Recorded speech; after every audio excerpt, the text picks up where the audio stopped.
Hello, people. How are you doing? And welcome to another episode of the Dr. Will Show. I'm your host, Dr. Will, and I'm here on Casual Monday, y'all. And I'm talking blogging today, okay? And I'm here with Christina Torres, all the way from Hawaii. Hello. Hi. Yeah. Oh, she did the little, There's a little shaka going. I try. I'm learning. I'm learning. So, Christina, for the people who are watching and they may not know who you are, would you please introduce yourself? Sure. Hi. Like Dr. Will said, I'm Christina. I'm a 7th and 9th English teacher at University Laboratory School in Honolulu, Hawaii. I've been on island for about a little over 3 years now. I originally came and I was working with the organization Teach for America really briefly. Before that, though, I was a teacher out in Los Angeles, California, where I'm originally from. And I write Awesome. and I blog and yes. Awesome. Yes, her blog is uh, phenomenal, by the way, folks, Oh, which is thank why we have her. Oh, you're welcome. This is why we have her here doing the show on blogging. Uh, so, what made you decide to become a blogger, and how often do you post? Because if it wasn't for my podcast, my blog would be a ghost town. I get that. I definitely get that. So I've actually been writing online in an online diary of some kind since I was in middle school. So for a really long time, yeah. All my friends were blogging online and they were not good. It was not like the good kind of blogging where we like write, really thoughtful, insightful posts about being a middle schooler. It was very, here's what I did today, and then so and so did this, and we would like sub-write about the crushes that we had. It was all on Zanga, and then it moved to LiveJournal for a while, and we were all on LiveJournal and just sort of like really doing these hidden meaning blog posts about our lives. Which, yeah, none of that, I mean, it's good. I think it's good. I do think it was a good outlet for me to find my voice and who I was as a kid. I hope those posts never come to light. I think LiveJournal has since deleted them. Thank God. So that's good. But yeah, I started writing really young. And I think for me, it helped me learn really early that I could find a space for myself online. So when I got into Teach for America, I started sort of just writing again as an outlet. It was all on Tumblr, which at the time was just more of a community of folks that were posting funny memes and things like that. It was not at all social justice-y, I think, like it is more so now. But kind of like you were saying, yeah, I had a really hard time keeping it constant. I would go through a period where I was writing once a week, once every few days, and then I would just drop off. I mean, teaching, right? October hits, and everything falls apart, and it became really hard to keep it up. So finally, I decided to jump over to WordPress just because I'd been blogging a little bit for Teach for America, and WordPress just seemed to have a more professional feel versus Tumblr. So I was like, maybe if I create this space for myself, and I made it a New Year's resolution, I'm going to set aside time every Monday to write. And I put it in my calendar, and I was like, I'm going to do this. And I was able to stick to it for at least up until summer happened. And then at that point, and I wrote about this, at that point, someone in the Educolor Collective said, you should really, you should buy a domain, and you should you should have a space for your work. Your work is valuable. You should have a space for that. And now that I have a domain, it makes me feel like if I'm going to take up space, I better use it well. There's a little bit of obligation there of like, if I'm going to assume people are interested in what I have to say, I better have something to say. So that pushes me to write more. Yeah. Wow. I need to. I keep telling myself I'm going to It's sit really down hard. It's so hard. No, it really is so hard. and write something, but it's like I just stare at the screen like, okay, podcast. So that's sort of what mine looks like. So what? Since you're such a prolific blogger, and again your content, and even though I may not have literally asked you about your content, I'm gonna throw it out because there's some things that I read on there, and I was like, okay, I'm hooked now. I have to come back to this. You're welcome. What is the best part of blogging? And like, What appeals to you about it? I think for me, in a lot of ways, it's about finding a space for yourself. And not just space in that sort of alone idea of like, this is mine and I can have a place that feels safe for me. I think it's also in meeting other people, in finding folks like you, folks like the Edge of Color Collective, or, you know, Doug Robertson, right, the weird teacher. Like, he just randomly found my Twitter and my blog online.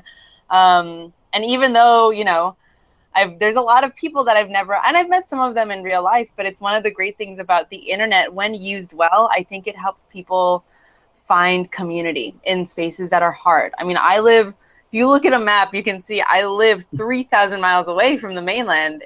It's very far away. You know, and there's not always people near me that want to talk the same things or are interested in the same stuff. And there are certainly teachers in Hawaii that are. I think some of it, though, was because I had moved too. I didn't know a lot of people when I came out here. So blogging became a way for me not just to pump up my voice and be like, I'm so smart, I'm so great, here's what I have to say, but much more so like, here's what I'm feeling right now. Has anyone else felt this way?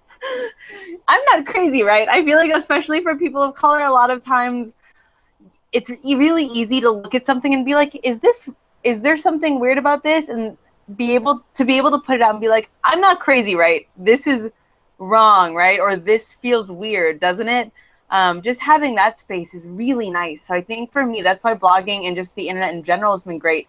It's a lot less like, you know, tooting my own horn and much more bringing people in and be like, hey, I have felt this way, and I think it's possible other people have felt that way too. Let's talk about that, or let's just know that we're not alone, and that's really nice. Cool. So how did you discover your voice as a blogger, and where do your topics come from? I saw those questions and I was like, ooh, I don't know. Let me think about that. So I did think about it when you let me know that you were going to ask that. It's a couple of things. The first is because I've been writing for so long with no audience, but like my mom, it made it a lot easier for me to try stuff and just fail and just write things that in retrospect were bad. I have so much really bad like breakup poetry on some old blog that's just like, ooh, this is not part of my voice. This does not need to be part of my canon. We can set that off to the side. Why am I comparing so many boys to the moon? I'm gonna let this go. I'll let this pass. But I needed a space to write that out, to realize like this is not what I should be writing about. So there's a little bit of that in finding my voice. It was just a matter of getting all the gunk out. I used to have a performance art teacher when I was in college, who would have us write the worst one-person show ever, with the idea being get all the gunk out in the beginning. So that's part of it. Some of it is too, I write a ton that I don't put online for that reason too, of just like, I'm just always writing. I'm fortunate enough to work at a school where we really value our kids more so as writers than analyzers. So my kids have to free write every day, 5 minutes. They journal every day. And during that time, a lot of times I'm writing too. And since I've just gotten the muscles going again, that's helped. The last thing though, I would say is just validation from my PLN or my PLC or however you call it, my personal learning community, of just people will be like, hey, you wrote this and this resonated with me. And then I will post things where it's just, I'm sure no one's like offended by it per se, but it's just dead in the water. No one was interested in it, but maybe me, and that's fine. I'm not embarrassed by those posts. I still had something I needed to get off my chest, but it's like, okay, maybe less so writing about this and more so writing about this. So that's helped. But I mean, it's also, I'm still figuring out a lot. Yeah, sorry, that was a lot of me talking. Okay, so I find your posts to be real. I find them to be personal, a couple, really raw. Yeah. And you write about things from race to body image. So what moves you to be so open with how you feel, particularly since you are a teacher and not a journalist or a celebrity, but have a job where parents, students, community members can actually see what you post? Yeah, I get that. It's been interesting now that I've been just talking more with folks. I get that question a lot, and it's really funny because I never thought as my writing is particularly vulnerable until other people started calling it out, and I'm glad that they did. Some of it is just that I'm very lucky in that I have a school community that's very supportive. When I was hired last year, I mean, my DC and my principal knew I was on Twitter. They knew my job had been in social media. So they knew like these are the places where I'm online, and they saw all those things before they hired me. So my assumption is they know who I am, and so that's fine. I think for me, I'd always rather this is kind of a PR thing in some ways, but like I'm always gonna want to play offense instead of defense. So I figure if I put something out, I take away the power for it to hurt me. Um, so when I write about, I'm trying to think of stuff that I've written about that's been like, how would a parent see this? Mostly around body image and maybe some stuff around mental health. Because I deal a lot with anxiety and with panic. And there was a time where it was like, is it safe for me to talk about this? Or like, will parents, not trust their kids with me? But at the end of the day, I would much rather they know that if their kid is suffering with something, I'm going to be able to talk with them about that. And not like take up the space, obviously the kid needs to be at the center of that, but at least be able to know like, hey, it's okay. We all deal with stuff and we're going to get through this. So I think for me, it's always the more I put it out, the less likely it is someone's going to be able to throw it against me as some undercover thing that they found out against me in my face. I just feel like the more I put it out there, the less likely it becomes a weakness, I guess.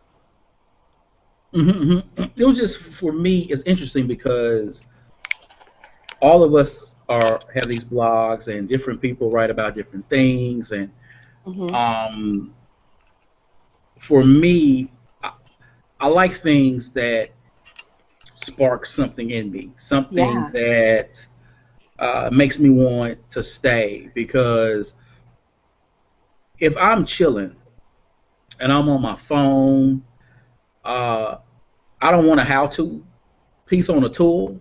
Mm-hmm. I want something to feed me, so to speak.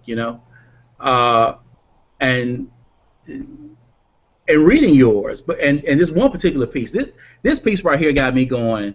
Okay, there's something deeper here. Um, when you wrote about accepting a certain uh, part of you because younger you may have had this body type, Yeah. and then you Mm-hmm. started, marathoning and all these things, and went through this transformation, and this is who you are now, and you accept this part of you. And I Mm-hmm. was like, did she write about that? I like this. Okay, all right, this like she's there. Yeah. And when I saw that, I said, okay, this is not your ordinary, what I would say, teacher blog. This is, Thanks. I don't want to say more human, but it's definitely not a blog where I say you go to say, oh, this app, Yeah. this app is going to do this to your students. Mm-hmm. Yeah. I think there's a lot of really great practical blogs out there as far as like I'm not saying this in a demeaning way because I use these blogs a lot, but like 10 new strategies to try with iPads in your class, right?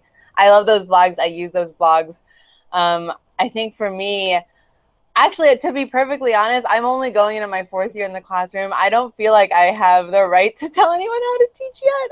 I feel there's still so much to learn, and I don't know. This is why I struggle so much with myself as a younger teacher, and some of the prep programs I was in is like after three, just only finishing 3 years in the classroom. The only thing I know is that I don't know anything. I don't know anything. There's so much to learn. There's so much stuff that I need to get better at. And so I think for me, I always struggled with it. And I think too, when you talked about finding your voice, I think there were a few times where I thought about that and I tried to do some posts like that. And I just was never good at them and it wasn't necessarily a distrust of my own voice, but it felt a little, like having hubris because it was like, who am I to tell you how to teach, man. Like, I'm sure you have a better strategy than me. Let's talk. What do you think we should do right now? So for me, I think it was less about writing like that. And when I think of myself as a blogger, it's definitely not as it like teaching is essentially who I am as a person. I tried to like figure out who I was outside of teaching, and I was like, no, it's really just teaching. This is what I like doing. But it's much more. We teach our kids at my school. Our students only write narrative. It's a part of our English curriculum. They don't write analytical papers about English so much. It's really, we do a narrative-based curriculum that was researched at my school because we're a research charter. So the curriculum was developed and created at the school. And the whole idea is instead of teaching kids to analyze literary work, we read it alongside them with the idea of we're all writers. So how can we use methods we see in this text in our own writing? So my kids, instead of writing, analyze the use of metaphor in The Adventures of Tom Sawyer, I'll say, tell me about a time or write about a story where someone helped you be a better person. That doesn't tie so well to Tom Sawyer. Or tell me about the best adventure you ever went on. Or tell me about the biggest lie you ever told. And they have to write a narrative piece on that, with the idea being, if we teach people to tell their stories in a way that's authentic and eloquent, I guess, or articulate. Articulate's a fuzzy word. I would say just thoughtful maybe, because some of my kids write beautifully and they incorporate pidgin, which is local Hawaiian dialect into it. And I would argue that's not by professional standards articulate, but it is everything my kids need to be doing. But just because they are able to authentically tell their voice, that's what I wanted. I think people are able to gain things, see what they need to see in that piece. And everyone's going to see something different, but you'll see what you need. So I figure if I authentically talk about my own stuff, people will either see what they need to see in it, and I'm always open to this. And I tell my kids this too. If I'm just wrong, someone should love me enough to tell me. Because I'm 20 something. I've been teaching for 3 years. My apartment's a mess. I don't have anything figured out. And I figure a lot of people feel that way. So let's all come together in our struggle. And someone teach me how to do laundry, etc. And so forth. Real. That's all I'm saying, real. So who are some of your favorite bloggers? And when you are looking for something to read, what do you look for? Oh, yeah. I swear I'm not BSing you, but your podcast has been super fun to watch. I've started watching ever since you followed me online. So excellent. I think it ties me into something else. Like, there's so much of just you. And I think that's the biggest thing for me is authenticity. And we say this about kids too, right? Kids have a 100% BS meter, right? Like kids will read you immediately when they're like, nope, you are lying to us right now. And I feel like after a while, you can see that too in writers, where it's like, I don't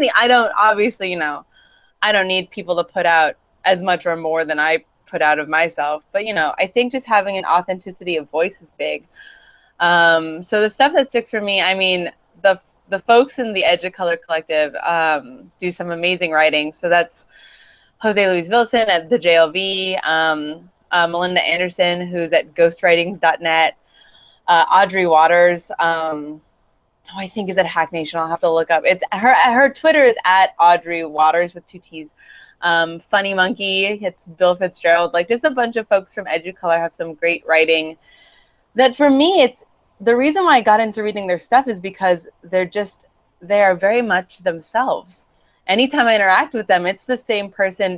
Doug Robertson, the weird teacher, is the same way. I love that he's like, let's all be weird together. It's that idea of like, I'm going to celebrate who I am and celebrate who you are in the process. Those are some really big things that I look for authenticity wise. Another thing when I'm thinking outside personal blogs, people whose articles I will always read, that's definitely like people who have just written time and time again things that I like. So Rusul, Rusul, she and Gregory Mishi, I think, do a really good discussion and blog every week. That's just really good. So a lot of it is just like, are you someone I trust? And I know it's hard because we've never met, but are you right? But like, can you build that sense of trust with an audience in a 500-word blog post? And I think a lot of great writers can do that. All right. Well, thank you for the compliment, and I appreciate you. Yeah, absolutely. I appreciate you watching. I'm telling you, if people, I don't know if they believe me when I say this, but I'm always shocked when I ask folks, would you be interested in being a guest on my show? And they say, yeah. And I'm like, okay. But you're so fun. Why are you surprised by that? Well, thank you. Well, because, I don't have that big name. I don't have that super audience. I'm not on BAM radio. I'm just a dude with a Google Hangout, and I like talking to people and allowing them to, share their stories. I'm all about the conversation. And I think that matters so much. I think one of the things I love about online is folk, like really smart folks who, frankly, just because of time, I mean, you also are an educator, like time and stuff, would not be able to have gotten a show on BAM radio or gotten their name in the newspaper. I have a friend, Shuhei Yamamoto, who used to work with me at TFA. He talked about just online space as a democratization of voice. Before, to get your voice out and to get your voice heard, you had to be able to write in a newspaper or get a DJ to interview you on the radio or get on TV somehow. And now we can have really smart dudes with Google Hangouts just talk to other people who he thinks are smart. And isn't that great? Like, isn't that really what the online space is about? So no, that's why the stuff you're doing is awesome. No, you should feel hyped about that. People should be dying to get on your show, Will. That's what I say. Thank you. I need to hire you as my publicist. I'll be your hype man. Yes. Dr. Will, it's coming. See, that's why I love what I do. Love what I do, especially after the couple of days I've had, at work on the floor threading Chromebook carts. Yeah, man. That is not the beautiful part of my job. No, that's not the nice part. That's the grind that people forget. Yeah, that's not the shirt and tie in front of teachers going, "Hey, let me show you this." That's on a whole new. I wore joggers to work today. That's just how. Yeah. That's how I had to get down. You're like in the cart. I get that feeling when you're like in there, like, where is this cable? What is happening? I know that feeling so well. You know what? Because they make jokes about me because the first time I did a cart ever this summer, it was for the Chromebooks at my school that I'll be leading the 1-to-1. I fooled around and lost a screw. Oh no! Right? Oh yeah, I dropped the screw and it fell in there and it started rattling around and I was sitting there like, oh my gosh, I dropped the screw. And they were moving the cart over. You hear the screw rattling around. It would never fall out, right? And finally, when we sort of had said, this is it, we're just going to have to tell the boss it's done, the screw fell out. And I was like, Brave. And I was like, I am not touching another screw. So that's why what I do is I thread it from the back and let somebody else I'm down for that. And screw it back up. Because I said, I'm not fooling with that thing anymore. And then they like to tell a joke like, Will is not to touch a screw ever. No. And I laugh. The screw gods have said, maybe you not so much. Yeah, no, I'm not fooling with that. So, see, you just have so much fun. So, you have your branded site. So now you're good to go. You have your own personal URL named after you. What are your plans for your blog in the future? And what topic haven't you written about that you want to explore? Yeah. I don't. As far as plans, I don't have right now. Just making the step to feel like I was worthy of a domain name was a big emotional step for me. And yeah, I wrote about that. It was a big step for me to be like, dude, can I have this? Is this okay? When I think about my writing overall, I've been really lucky in that the blog has just gotten me more people able to find me, for lack of a better term. It's gotten me a little more reach, I suppose, because people are able to find me. So that's been nice. I mean, for the upcoming year, school starts next week. So what I'm really hoping, and it almost feels weird to say as a teacher, but I hope it's not. I'm really hoping more of my parents find my blog. I had 3, which, right, it feels so weird to say, but like I had 3, no, not 3, I'm sorry, that's an overstatement. I had 2 parents email me over the summer saying that they had found my blog just like by virtue of being on the internet, and like they really appreciated what I was doing with students. And that's where I feel really lucky that I'm in the school community that I'm in, because, you know, I've written about that. I talk about in social justice stuff with my kids. My kids and I talked to Ferguson. We talked about Eric Garner when that happened. At least my 9th graders and I did, and that was really hard. But I've been lucky that parent response has been really good. And so I would love to hear more from parents, because I did have a few parents reach out and be like, why didn't you talk about this with the 7th graders? And one parent was like, oh, wait, I just talked to my daughter, and she talked about the boys in your class, and so I think I understand why. And I was like, they're kind of young when I get them in 7th grade. There's some maturation that needs to happen to get them there. My 7th graders are 11 and 12 a lot of the time, which is a little younger too. But from another parent that was like, oh, have you showed kids this? And she sent me this great resource. We were talking about food deserts at the time. She sent me this great resource about all the stuff Hawaii is doing about urban deserts. And I was like, oh, I have not seen this. So if anything, I kind of hope more parents find me. And if they have feedback, I'd love to hear it, because, you know, they are the parents. They are the ones raising their kids every day. So maybe I'm missing something. But I think also, too, the bigger thing I want to start doing with my blog is start getting my students' voice out there. I'd really like to do that. As far as topics that I haven't covered yet, there's a part of me that wants to talk about like what it is to try and be a human outside of teaching.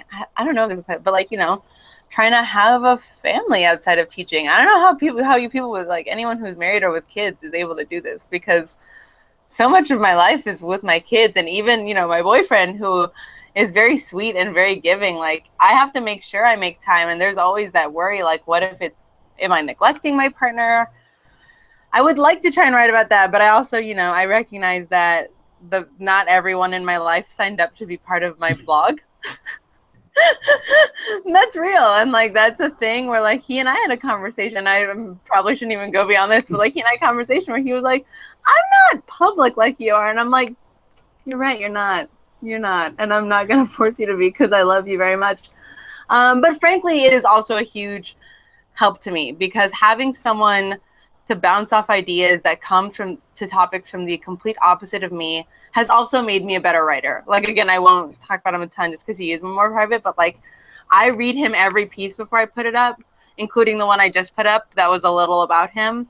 And he's always able to give me really good feedback about like who are you writing this? Why are you writing this? Why do you feel the need to put that out? And that questioning has made me a much better writer too. Sorry, that was a long-winded answer.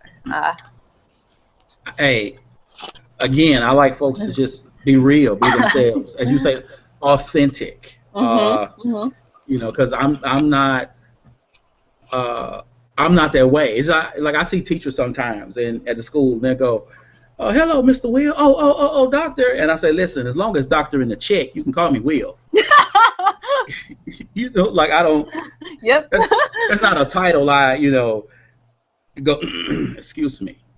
You didn't call me doctor. Like I don't care about that. But you've met those people. You've met those people that are, and sometimes I get it, but sometimes I'm also like, really though, is it that big a deal? Like this 8-year-old didn't call you doctor. Who's really upset about that? They're 8. I've seen that. I mean, I'm not gonna name names clearly, but you know, for some people, I do get it as like if someone's trying to demean you, you know, out of college or something. But like when an 8-year-old forgets to call you doctor, let's let that one go, fam. Let that one slide. For branding purposes, I use it on social media at conferences, but I don't walk up to people and introduce myself as doctor. You know, I mean that's not what I do. Like I said, as long as every month the extra is there. That's what matters. You gotta take care. You gotta hustle sometimes. You gotta take care.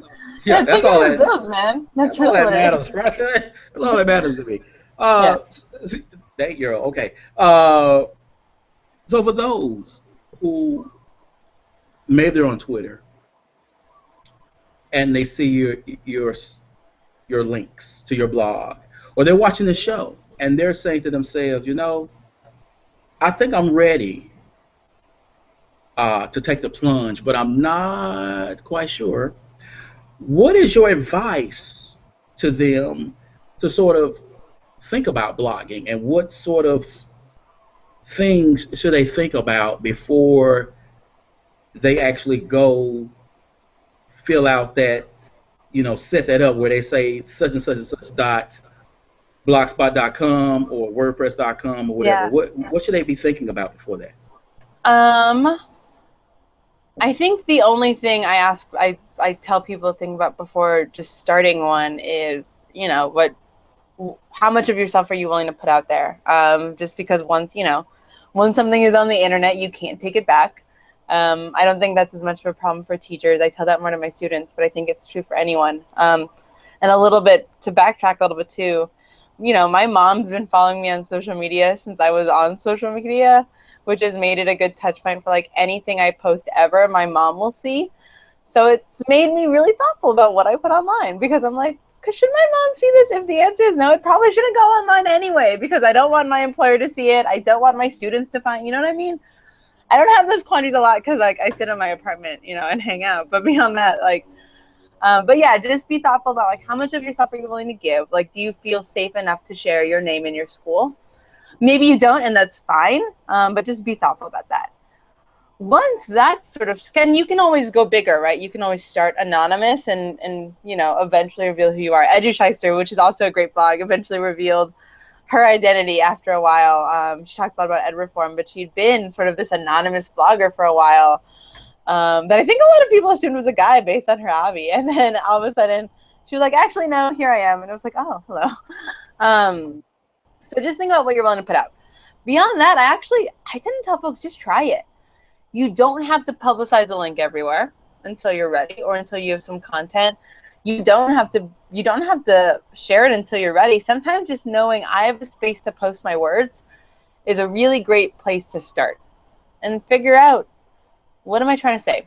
When I start at the keyboard, when I'm sitting down to write, what's coming out of my hands? I think a lot of people that are interested feel like they have something to say, and it's just a matter of taking the time to say it and trust it and edit it into something that's readable. And I think after doing that for a little bit, if you still feel good about it, you can start figuring out, how do I want to share my voice? How, what's the way that I pitch my blog, for lack of a better word? And it's not like you're trying to sell it so much as like, how do you get people to know what you're about, essentially, right? But I think just creating that, once you feel like you're in a safe space to do it, just creating that space and going for it, I think is the biggest hurdle for people to get over. Awesome. Thank you, Christina, so much for being on the show. Thanks for having me. You got to come back at a later date. Yeah, of course. So much fun. Come visit me in Hawaii, man. If you we're trying to go. I told the wife, go see if you can find some kind of resort for us to kick it with. My wife is Mexican. Okay. There's not a lot of us out here, so she should we can hang. There's like 12. No, we're actually like 10% of the population. I'm half Mexican, but it's really hard to find each other sometimes. So yeah, she'd just come hang. Warner, there's not a lot of good Mexican food, but that's okay. There's other really good stuff to make up for it. There's beaches and things, so better. So we're going to try to make that happen. So yeah.